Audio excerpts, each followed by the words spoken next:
जो सबके हृदय में रहता है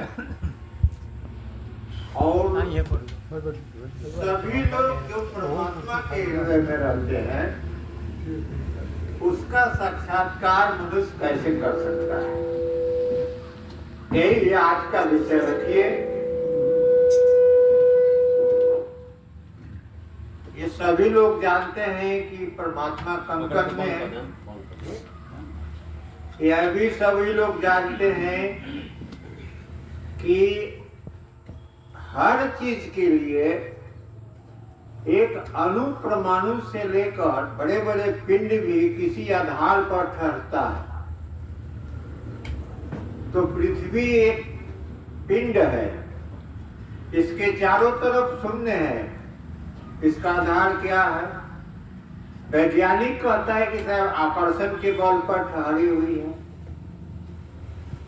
सारे चीज अगर सारे ब्रह्मांड में जितने भी बड़े बड़े पिंड हैं अगर आकर्षण के बल पर ठहरे हैं तो आकर्षण का बल कहां से जन्म लेता है, उसका उद्भव कैसे होता है। एक चुंबक एक लोहे में रगड़ दिया जाता है तो लोहे में चुंबक आ जाता है। वह कौन सा ऐसा चुंबक है जो सारे विश्व को अपने तरफ खींचे हुए है? कोई तो सारे ग्रहों से बड़ा कोई चुंबक होगा जो सबको खींचकर अपने तरफ रखा। एक दूसरी चीज है कि ये प्रकाश, आग में प्रकाश है, कहां से आता है? गैस जलता है, गैस कहां से आता है?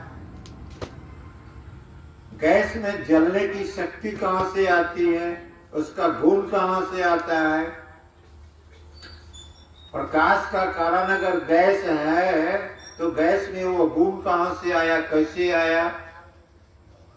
उसके परमाणुओं में कैसे गुण आया? उसी प्रकार से चैतन्यता, हर जीव में कुछ न कुछ चैतन्यता है। हर जीव कुछ न कम मात्रा से लेकर अधिक मात्रा में चैतन्य है। ये चैतन्यता उसमें कहां से आई, कैसे आई? इसका मूल कारण क्या है? एनालिसिस करने से पता चलता है कि कोई एक सत्ता है जो अनंत है, उसमें अनंत चैतन्यता शक्ति है और उसमें अनंत प्रकाश है। दूसरे को प्रकाशित करने की शक्ति है उसमें और अधिकतम सूक्ष्म है। उतना सूक्ष्म कुछ नहीं है। इसी तत्व का नाम परमात्मा है, इसी तत्व का नाम आत्मा है जो सब जगह है, सारी शक्तियों के साथ है और सब में सारे शक्तियों को वो प्रतिबिंबित करता है, देता है, सहयोग करता है, एसोसिएट करता है, साक्षित्व करता है, जिससे साक्षित्व से, उसके एसोसिएशन से सारे पदार्थों में, सारे जीवधारियों में, सारे ग्रहों में ये सारी शक्तियां आधार बनकर उसमें पड़ी हुई हैं। जहां अनुकूल वातावरण है वहां प्रकाश में आता है, जहां अनुकूल वातावरण नहीं है वह उसमें छिपा हुआ है। जब तक आप काठी और दिया सलाई पर उसको घसकर मारते नहीं है तब तक उसमें से आग उत्पन्न नहीं होती है। अनुकूल वातावरण, तो मनुष्य का शरीर इस तरह से बनाया गया है कि परमात्मा को प्राप्त करने के लिए उसमें बिल्कुल सारे यंत्रों का समावेश किया गया है। मनुष्य के लिए बहुत आसान है परमात्मा को पा जाना। सभी जीवों से सूक्ष्म मनुष्य का शरीर है। बड़ी जटिल है। इसके माथे में जितना ब्रेन नर्व्स हैं अनंत है, अपने किसी जीवधारी में नहीं है। इसके बाद भी इसमें कुछ ऐसे शून्य जगह है, ब्रेन के बीच में ऐसा शून्य जगह है और इतना कम महीन छिद्र है वो शून्यता का कि उसके पावर से सारा शरीर क्रियान्वित हो रहा है।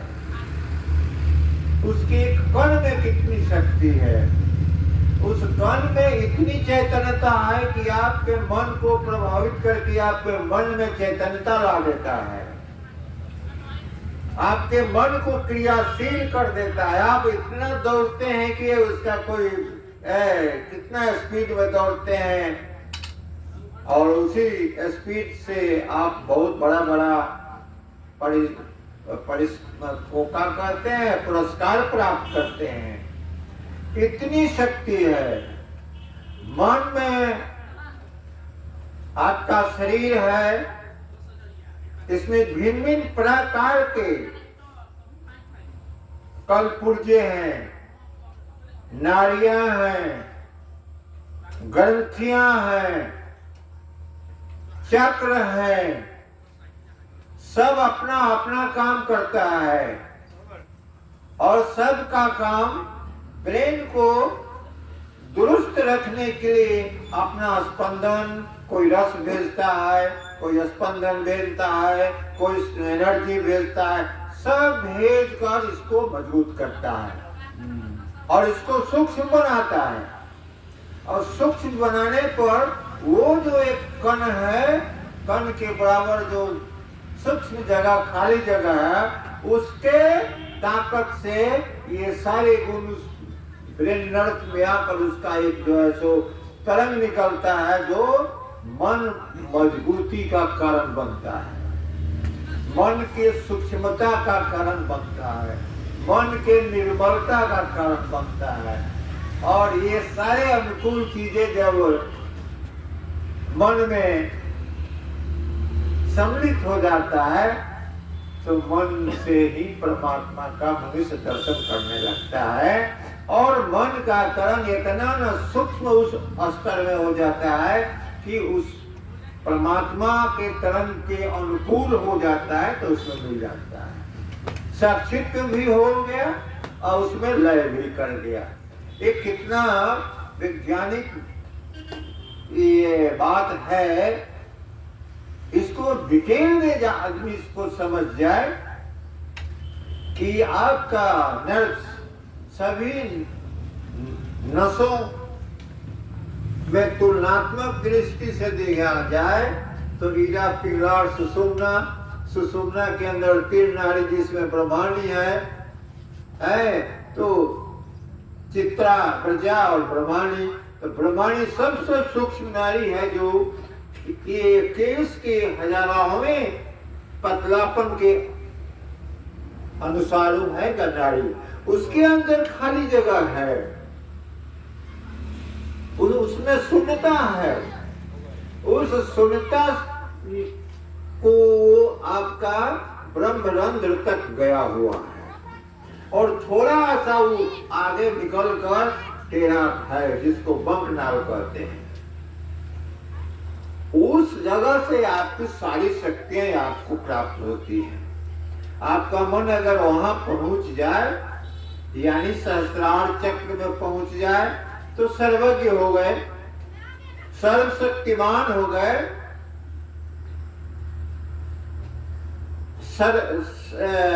सर्वज्ञ, सर्वशक्तिमान, सर्वदृष्टिगत हो गए। जहां हम देख रहे हैं, आप विश्व ब्रह्मांड को देख सकते हैं, आप विश्व ब्रह्मांड में किसी चीज का परिवर्तन कर सकते हैं, शक्तिमान हो गए। आप जो चाहे वही कर सकते हैं, इतनी शक्ति आ जाती है आपके मन में। अब मन का ये स्तर कौन स्तर है? कारण मन है, स्थूल मन है, सूक्ष्म मन है, कारण मन है। कारण मन को हिंदी में कहते हैं, आपका अंग्रेजी में कहते हैं चेतन मन, स्थूल मन है। अचेतन मन, subconscious mind, conscious mind, subconscious mind, unconscious mind. चेतन मन, अवचेतन मन, अचेतन मन। तो ये कारण मन जो है सबसे सूक्ष्म है अचेतन। अचेतन का मतलब होता है संसार की वस्तुओं का ज्ञान आपको उसमें नहीं रहेगा। इसलिए मनुष्य जब सोता है तो गहरा नींद में जब सोता है तो संसार को भूल जाता है, सब भूल जाता है। लेकिन अगर साधना के माध्यम से अपने शरीर के शक्ति को जागृत करे, शरीर को अनुकूल बनाकर जागृत करे, जब तक मनुष्य अपने शरीर को अनुकूल नहीं बनाएगा तो जागरण नहीं होगा। तो शरीर को अनुकूल बनाया जाए, उसके बाद शरीर में शक्ति का जागरण हो और मन की मलिनता दूर करने के लिए जितनी क्रियाएं हैं या जितने खाद्य पदार्थ हैं उसके अनुसार अगर भोजन किया जाए, सतोगुण प्रधान भोजन किया जाए, तो मन एक निर्मल अवस्था को प्राप्त करता है। और निर्मल अवस्था को प्राप्त करने पर आपका मन उस अचेतन मन की निर्मलता में आप सब कुछ होश में रहते हुए देखते रहिएगा, होश में रहने पड़ेगी। अन्यथा आप बेहोश होकर उसमें जाते हैं, निद्रा में जाते हैं। निद्रा क्या है? तमोगुण प्रधान अवस्था है मन का। तमोगुण प्रधान अवस्था अंधकार की अवस्था है, अज्ञान की अवस्था है। इसलिए दीर्घ निद्रा में मनुष्य जो है सो कुछ नहीं जानता है कि क्या है, कहाँ है, कैसे है। लेकिन अगर साधना के माध्यम से शरीर को सफाई करके, मन को सफाई करके मनुष्य अगर वहां जाता है तो सारे जगत को, सारे ब्रह्मांड को देखता है, समझता है। उसी निर्मलता में परमात्मा का जो है स्व साक्षात्कार होता है। शरीर बिल्कुल अचेतन के ऐसा बुझाएगा। प्राण वायु सम हो जाती है, इसलिए चलने की जरूरत नहीं है उसको।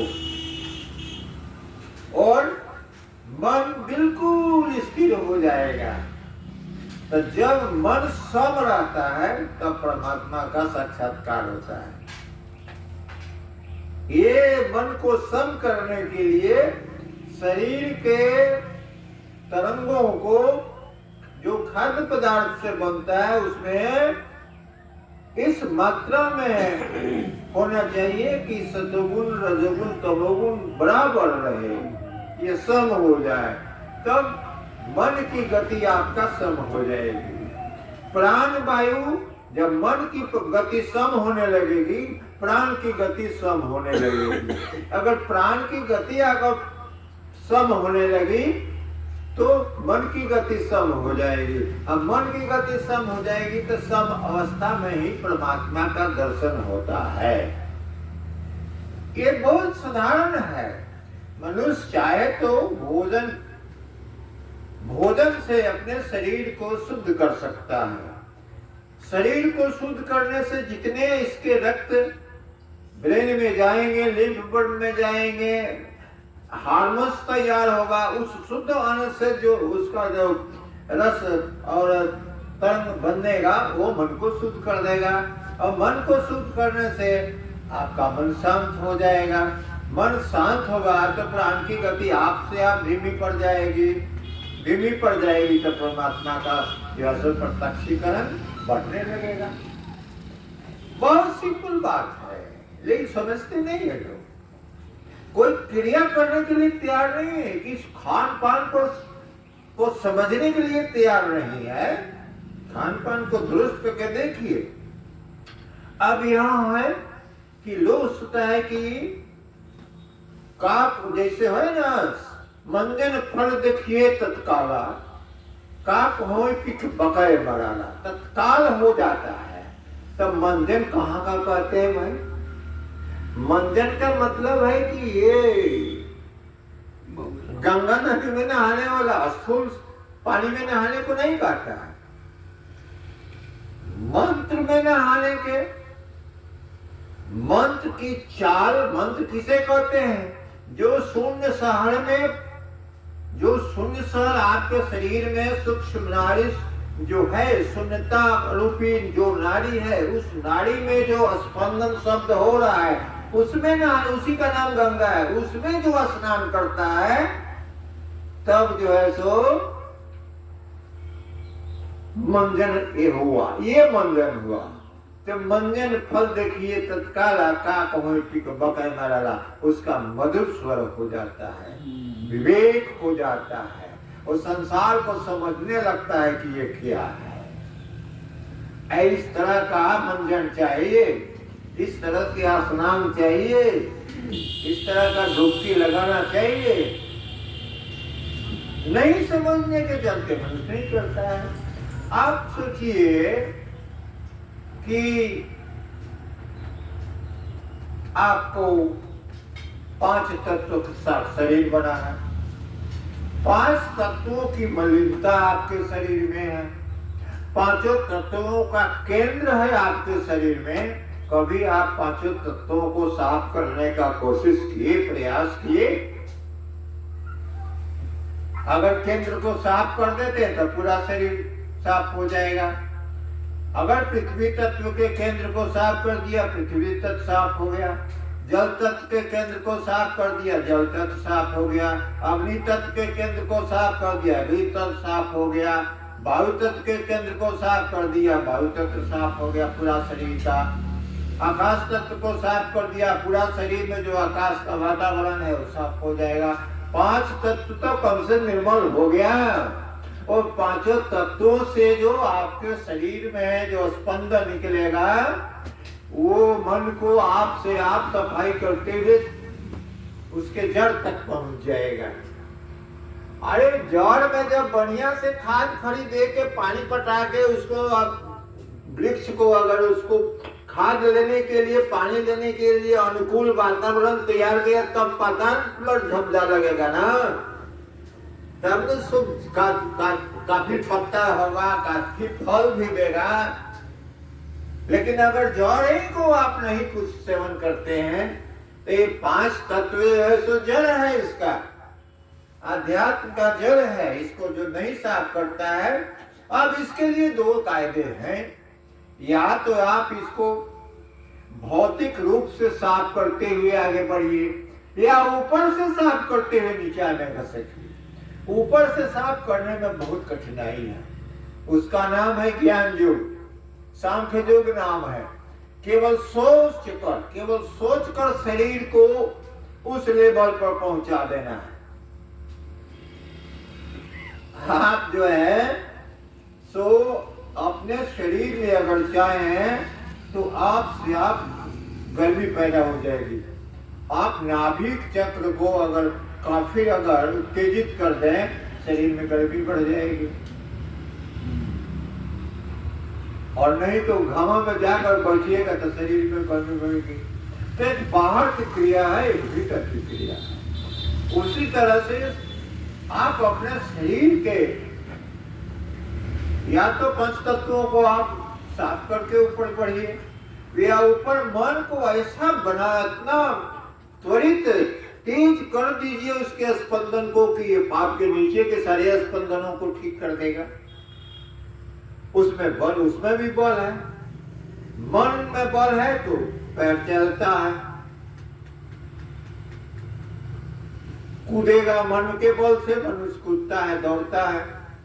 और शरीर के अंदर अगर शक्ति बढ़ जाएगी तो मन भी अपना गति तेज कर देता है, उसके अनुसार अपने को फिट कर लेता है दौड़ने के लिए। ये दोनों का अनुनाश्रय संबंध है। इसी विल पावर, लेकिन सबसे ज्यादा विल पावर का स्थान है संसार के काम करने के लिए। इसलिए परमात्मा का विल पावर जो है सो सृष्टि करने में लगा। सृष्टि करने में इच्छा नाम गायत्री धरी, नारी रूप नारी अति इच्छा नाम नारी अवतरी, ताकर नाम गायत्री धरी। संसार की सृष्टि करने में इच्छा, विल का स्थान है। विल से विस्फोट हुआ, विस्फोट से सारी सृष्टि हो गई। सृष्टि में जो वहां विल था, उस विल के लिए आपको एक मन मिला, आपने एक मन का विस्तार हुआ। अब ये विल भी चाहे तो परमात्मा में ढूंढ सकता है। जिस विल से सृष्टि हुई है उसी विल से आप केंद्र में जा सकते हैं। ये है परमात्मा को पाने का दो तरीका। इसमें जो आसान पर है, तो आसान जो है सिस्टमेटिक क्रम हुआ। ये शांत दर्शन बहुत कठिन है। मन को इतना गर्म कीजिए, मन को इतना गर्म सोचिए, इतने कायदा से सोचिए कि सारा शरीर, सारा ब्रह्मांड एक तरह से दिखाई पड़े। ये मन को बहुत बड़ा कठिन काम है। लेकिन अगर पंचभूत को धीरे धीरे ठीक करते जा रहे हैं तो उस स्तर में पहुंच जाएगा, कोई झंझट नहीं। तो ये क्रमवार साधना आसान साधना है, भौतिकता के तरफ से सिमटना है। आप उधर जो चाहते हैं कि विल से इसको सिमटा लें और एक अपने पूरे शरीर को बदल दें, ये थोड़ा कठिन काम है। जिसका विल मजबूत है उसके पास कोई रोग नहीं आ सकता है, लेकिन जिसका विल कमजोर है तो दवा का सेवन करता है, कुछ ठीक होता है कुछ नहीं होता है। लेकिन विल पावर अगर ज्यादा मजबूत है 100% ठीक है, विल कमजोर है तो कम ठीक होगा, और ज्यादा कमजोर है तो नहीं ठीक होगा। विल से के कमजोरी से बार बार अगर किसी रोग का चिंतन करते हैं तो उस रोग से रोगी हो जाते हैं। आप बार बार चिंतन करते हैं कि आपको कोई रोग नहीं है तो धीरे धीरे आपको कोई रोग नहीं रहेगा, सब हट जाएगा।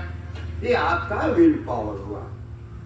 तो एक विल पावर है, एक उसी विल पावर का आप केंद्रीभूत होते हैं अंतःकरण में जाने का, परमात्मा की तरफ जाने का, सेंटर में जाने का, आत्मा में प्रवेश करने का प्रयास करते हैं। ये दो रास्ते हैं। और जो जिसका नाम योग है ये दोनों को लेकर चलता है,